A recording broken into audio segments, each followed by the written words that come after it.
a Central Illinois teacher, is helping to inspire young people to be authentic and kind, and he's doing it not just in the classroom, but in the young adult novels that he writes. Author and professor Joe Chianakas is a longtime Peoria area educator and joins us now to talk about his books and a national TV appearance that you can see very shortly right here on WTVP. Good to see you. Thanks for coming in. Oh, thank you so much for inviting me, Mark. This is a real treat. Well, I was excited to hear about your appearance on the Whitney Reynolds Show. We'll talk more about that in a little bit and let everybody know when that's going to happen. But we should talk about your story getting to the Whitney Reynolds Show. And I'm assuming she's interviewing you as an author. Yes. So let's talk about your lifelong Peorian, pretty much. Yeah, my whole life, born and raised, and still here. Still here, and you're teaching right now at ICC? Yes, I'm a full-time professor at Illinois Central College in the communication program. Excellent, and I'm sure people from the Metamora area remember you as a Metamora high school teacher. I hope so. I had 10 years there, 10 amazing years teaching high school English and an after-school martial arts club. There's a connection there to one of my stories. I want to talk about that too, because I saw some pictures of you on the internet. Is it karate? Yes. Okay. Man, you do everything. Well, Karate, not as much teacher? anymore. These knees don't allow me to kick as much as I used to. But yeah, I got really into martial arts when I was a kid and a teenager and a young adult. And yeah, really, it's been a big part of my life. So how did you go from teaching to deciding, hey, I want to be an author? Is that something that you thought about for a long time? Forever. I mean, I like to say I've been a writer from the moment I could hold a pencil in my hand. When I was in junior high, I remember getting all the good Goosebumps, R.L. Stine, Christopher Pike stories. I would devour those in a weekend. And then when I ran out of books, I would start writing my own. I mean, seriously, I was this little 7th, 8th grader nerd who would write his little back of the book blurbs and try to figure out his own spooky story and whatnot. So I've always wanted to be a writer, as well as I've always wanted to be a teacher. In fact, when I got into teaching, when I decided I wanted to be a teacher, the first question was, I don't know what I'm going to teach. I don't know anything. But that's what you go to school for, of course. So I went to school, I studied literature, I studied writing, and that's why I started out as a high school English teacher.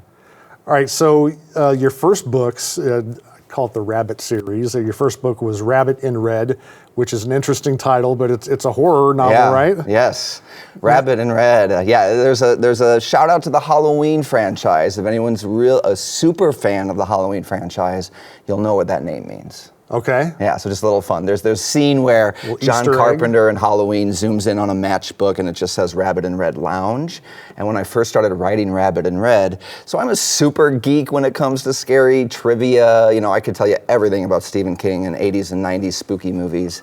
And I thought, what am I going to do with this knowledge? I put together a book that was a tribute to what I love. And so it's packed full of trivia. And so anyway, when I saw that, I never, titles are kind of a fun thing to play with. I had a working title. I called it Rabbit in Red Fright Fest back in the day until I rewatched Halloween for the 10,000th time and saw that and thought that's an Easter egg that other fans are going to appreciate, I hope. Yeah, that's great. So your first novel is a horror novel. Now, there's different kinds of horror novels, obviously. There's your Stephen King's, geared more towards adults. You've written other books besides horror ones that are geared towards young adults. Are the Rabbit in Red series, is that geared towards young adults? Young adults and adult fans too. So people, I think there's a big audience who likes, like me, who enjoys reading stories that remind them of their youth. And so although I aim specifically, I create young adult characters, I like playing with young adult characters in my story, especially spooky ones, because there's something fun. The way that I look at it is, think about a teenager who still has the imagination to believe ghosts are real or something, right? But is old enough to fight back and do something about it. That to me is the sweet spot, belief in the supernatural, but an adult enough ability and logic to do something about it. So in most of my stories, that's why I like that kind of character, because I want them to be able to believe in this stuff, but also be able to fight back. So when you're writing a horror novel, how do you decide what's scary enough, what's too scary, maybe what's too graphic? How do you make those decisions? And everybody is different. I've had people who've read Rabbit in Red with like a bucket of popcorn and just said, I laughed all the way through. This was delightful. I've had other people who looked at me and thought, who are you? And I don't even know who you are. This is the most disturbing thing I've ever read. So it kind of depends where you fall in terms of your own experiences with that genre. To me, I think Rabbit in Red in particular is kind of PG-13. It's not too bad in terms of, definitely not in terms of gore or language. I mean, I really did gear that for a young adult, a teen audience. But yeah, people go missing, people get killed. It can be very scary. If I do that real, then it's very scary. Sure. So tell me how this happens. You write a book and you think, oh my gosh, I just finished a book. Yes. Where do you go from there? Oh, this is such a great question. It's a big question. And I love just trying to learn as much as I can about this industry and this business. So my experience is Rabbit and Red got picked up by an independent publisher. And that first book was published in a very small press. And I learned so much about that experience. But they closed their doors before I even got the sequel published. So I learned how to self-publish. And I self-published the second and the third Rabbit and Red books. That is quite a challenge. And so I got really stubborn and said, no, I'm not doing that anymore. I want to find an agent. Of course, I always wanted an agent. I mean, who doesn't? But it's really hard to earn that. So I worked really hard to find an agent. I worked on my next books, Darkness Calls, Singlets and Secrets, and I worked on those for years, trying to make them the best thing possible. So I now have an agent and a new publisher that is amazing, and that's why these books, I think, to some part are doing really well, too. So when I go to new writers and they have a finished manuscript, that's sort of the question. Do you want to self-publish? Do you want to find an independent publisher without an agent? Or do you want to find an agent? And each of those has their own pros and cons. Self-publishing, you have a lot of control. You can hit publish tonight, you know, and get it out online. But getting an agent or a traditional publisher, I think that helps enhance your credibility. And for me, I'm just trying to learn a little bit of everything. There's nothing, I don't want to ever make the statement that one is better than the other. It's really up to the individual creator and what they want to do with their project. So with the first publisher you had for Rabbit and Red, did they have an editor also? Yes. That went through and just destroyed your book? Yeah, oh my gosh. They had multiple editors, and I did. I had the best. I love editing. It is my favorite thing to do, and you really, when I talk to writers, they kind of look at me like I'm weird, because no one likes to be criticized, right? Right. But I have discovered, and this is the thing about maybe teaching and education that maybe that's where I learned this from, but collaboration's where the magic happens. You have got to take your idea and say, what do you think about this? What would make it even better? And when you find the right person who knows and understands your vision, they can do that. So yeah, my Rabbit and Red editors, Kathy Galore-Teal out there, she was just a fantastic editor, and she definitely tore me apart a couple times in that series. Yeah, I'm sure you have to kind of get yourself in check at that point, because this is your baby, and all of a sudden they're saying, nope, cut, slash. That's at first that's got to be very difficult, I would guess. I still remember a scene, the first big scene that she cut, and she said, Joe, this isn't going anywhere. I know you love it. It was a sweet moment between my main character and his father when they were very young, you know, a bonding moment, but it didn't drive the story forward. And it makes me think, my current Darkness Calls editor, George, is so cool that he goes through my book and goes scene by scene and says, and tries to identify the conflict. And so he'll take a 300-page book. If there's 300 scenes in there, he'll describe the conflict. And if there's a scene without conflict, he comes down on me and says, there has to be conflict in every moment. That's been such a great lesson to learn as a writer, that no matter what story I'm trying to tell, that scene needs to have conflict that's driving the story forward. So how many pages was your first book? Do you remember? Oh, yeah. It was, I remember the word count more than, it was about 72 to 75,000 words, and then which came out to 200 some pages, maybe. What was it after the editor went through it? Oh, that's a good question. Well, that's what it ended up being. Okay. Yeah. But in comparison, I'll tell you, I submitted a 100 and, I don't know. For Darkness Calls, I actually had like a 200,000 word project, but we aren't publishing, that was too big, so we're cutting it in half and we made it 2 books. Yeah, so it really... Okay. Yeah, it's different in every publisher and whatnot too, because of course the bigger it is, the more cost to print. So you self-publish the second and third book, Burn the Rabbit and Bury the Rabbit. Yes. So as you're writing and you're done, and now you're the editor. Yeah. Are you thinking about the lessons that you learned from the editor on the first book? Absolutely, and I hired her, myself. I really did. I paid her directly. The perk of a publisher is that you should never have to pay for a publisher. You should never have to pay to be published. They're going to get a percentage of your sales, right? So they're investing in you. So like right now, for example, with my Singlets and Secrets and Pride and Persistence series, I have Lindsay Flanagan, who is our author and editor of our young adult imprint in my current publisher. And she works with me on developmental edits, and we go back and forth until the story is good. I don't care if you're self-publishing or traditionally publishing, you need an editor. So even when I was self-publishing the second and third Rabbit and Red books, I went to Kathy, my original editor, and just said, how much did they pay you? I'll match it. Can I, how much? And we worked out a really nice deal. And I think it made, even though it was self-published, I still did everything I could to make sure it was the best story possible. 3 books in the Rabbit series, and when you come up with this idea, do you know the ending of the series already? It changes a lot. Okay. So I do a general outline for my story, and I'm kind of laughing because the original ending of Rabbit and Red, absolutely not. It is a complete 180 from how that first outline started. I mean, the book's been out for 10 years, so I don't mind a couple of spoilers, but initially my villain in Rabbit and Red it was just going to be a slaughterhouse. I mean, he was going to take care of everybody, right. All right, I was going to have a lot of fun with that. And as I'm going, I start really liking these characters. I get an attachment to these characters. And I also start thinking, the best part of creating and writing in particular is actually doing the work. Because you can have an idea and say, okay, I know where I want to be in this chapter, or I know what the first part of my story is, or I know my general conflict and where I want to end.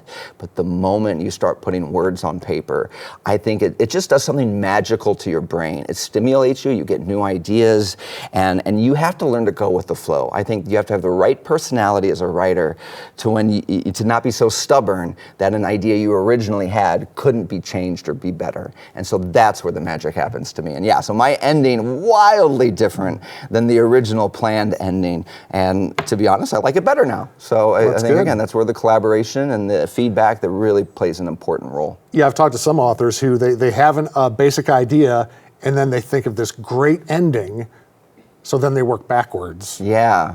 I don't know if I could do that. You can't force something to happen. That's the thing. You can't force it. We're gonna feel that, right? We're gonna see that as a reader and this didn't quite work out.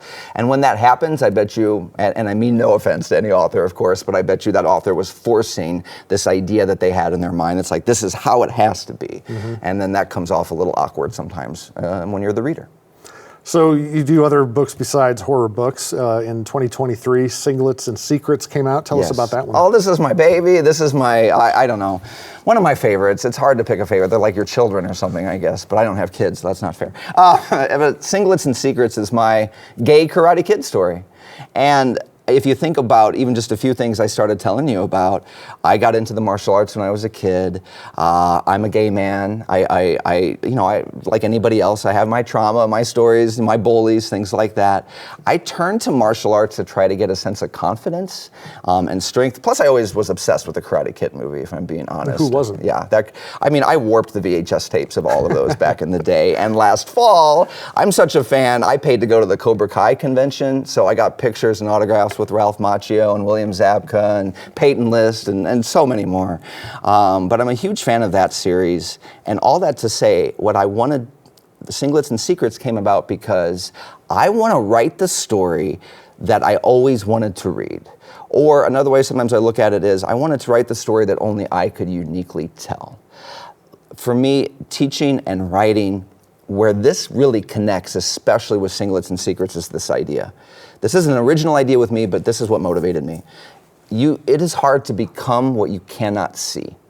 So as a student in the classroom, when I was in high school and college classes, I didn't have any out educators at that time, right? When I was taking karate lessons to try to get tougher, I hate to say it, but I encountered some homophobic instructors who made jokes, and maybe they didn't mean any harm, but there's a difference between intention and impact. Sure. And that's something I talk about in my communication classes. All of those factors came about, plus then you think about how much I love Karate Kid and Cobra Kai and all those series and those types of shows, but I looked at them through the lens of an LGBTQ perspective, and I said, where are these characters? Diversity and representation in story, it's not a trend. I'm a real human being, and there are so many others like me and other people who deserve to see themselves on the page or on the screen. And so this idea came about that's like, I'm going to write my own Karate Kid story from an LGBTQ perspective. And that's really what it is. In fact, it even got endorsed. It got a blurb from the creator of Cobra Kai. So one of my favorite moments of all time was when John Hurwitz wrote me and just said the nicest thing about my book from an LGBTQ perspective. So it's like I felt part of the conversation. I think that's what I always wanted to be, is like, it's not meant to be an egotistical thing, but if I go back to that, it's hard to be what you cannot see. What's changed in me since this book came out is now I need to be visible for my students, for my readers, for my community.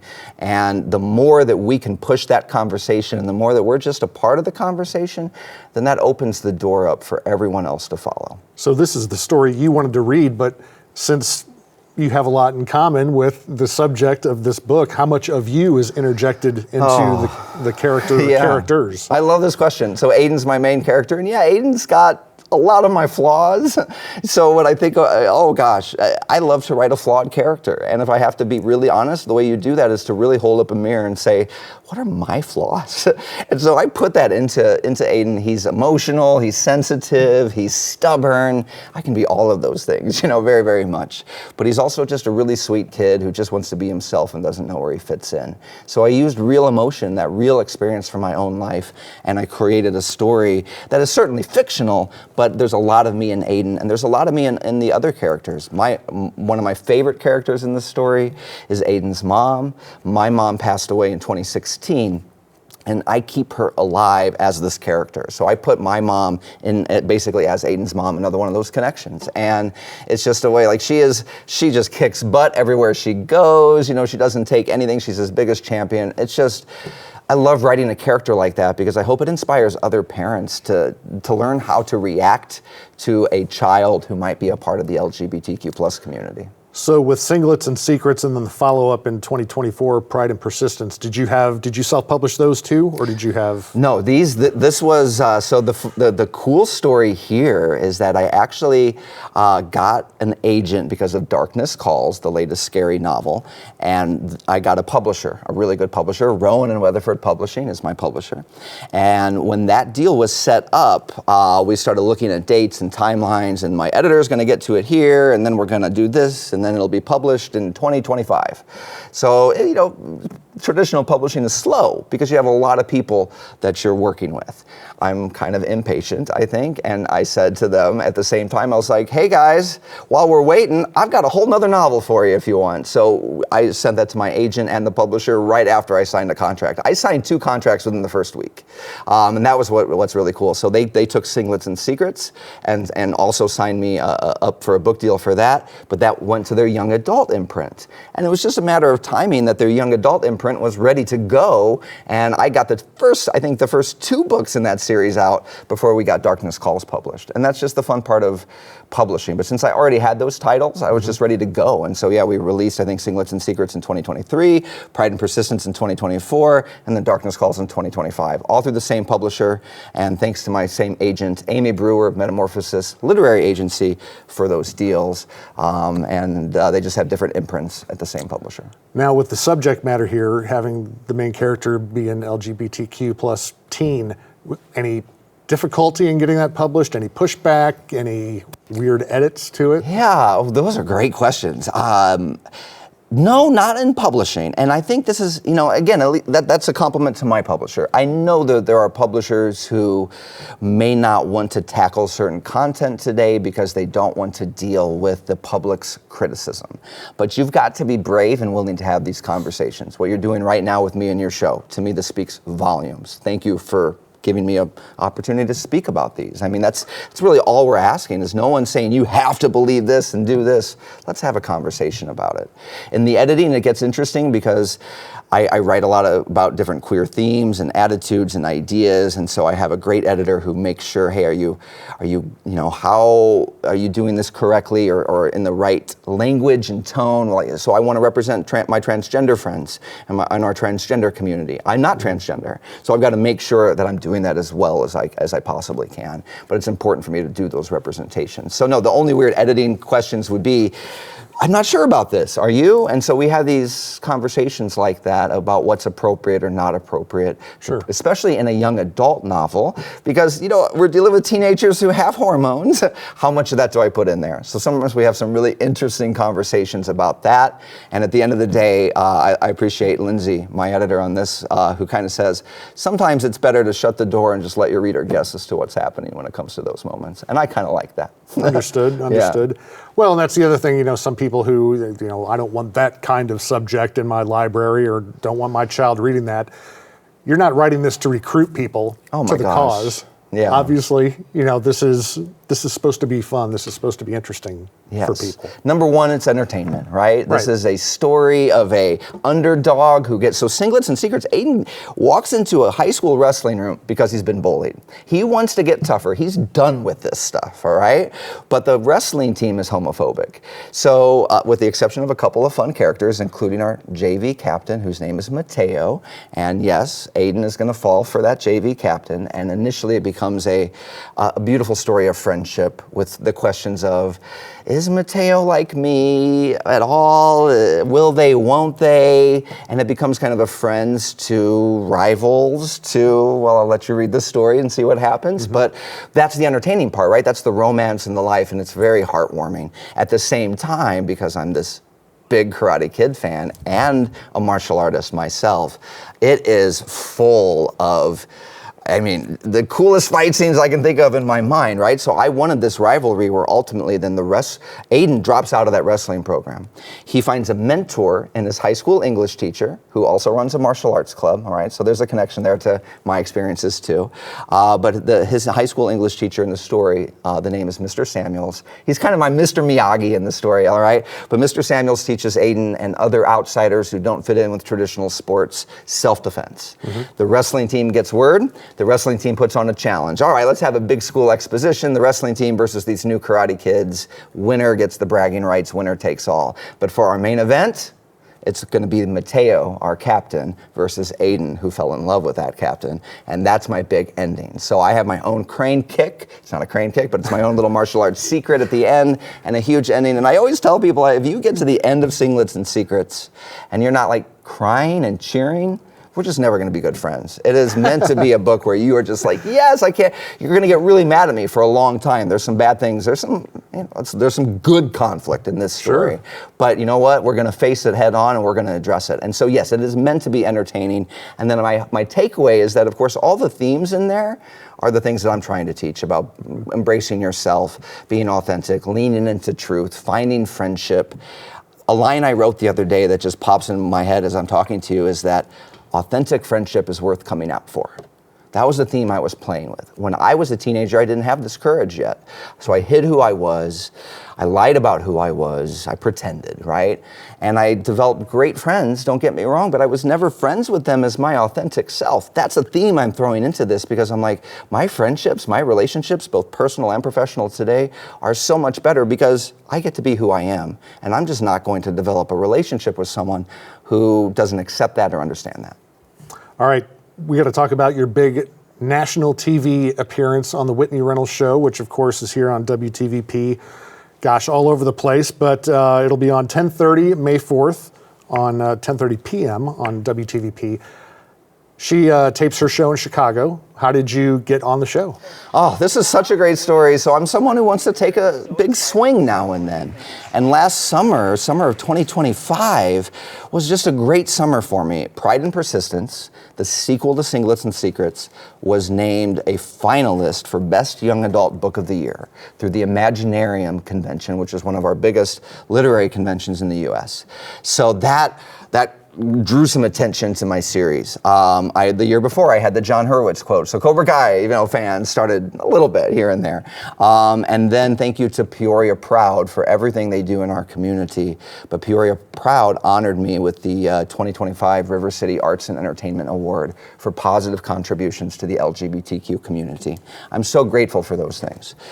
Put that together. It caught the attention of the producers of Whitney Reynolds in Chicago, and they invited me to come up and share this story. Not about the books so much, but the same questions you had, like what motivated the books? What are you wanting readers to take away from this? Whitney talks about resilience, identity, and choosing joy even though you face trauma and pain in your life.